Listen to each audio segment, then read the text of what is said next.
Welcome to Auction version 4, the latest event management software tool from Auction Systems. In this tutorial, I will show you the second panel in data entry names, the address panel. This is the address panel, which is the second panel in the data entry form for names. Notice that until we save the record, there's no address data showing in the panel summary. There are 2 lines for address, and usually we don't need 2 lines for most addresses. But if needed, the first line could be the street address, and address line 2 could be for something like apartment, suite, or unit number. We also have a pull down for city.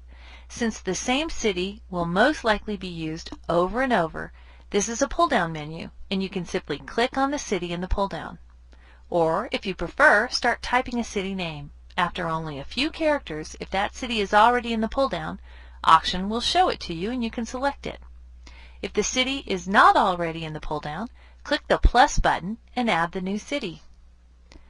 Also enter the state or province and the zip or postal code. Only use the country field if you have a name record for people outside your own country and will need to mail them something outside your country. Otherwise, leave this field blank. There is a space for 2 email addresses and several phone numbers. This section to the right has a field for name notes. This is a place to enter information you might want to track, but it will not appear on documents. It can appear on exports and in reports. For example, this might be a place to enter something like, the Smiths live in Florida 6 months of the year, or Margaret Smith is the former PTO president.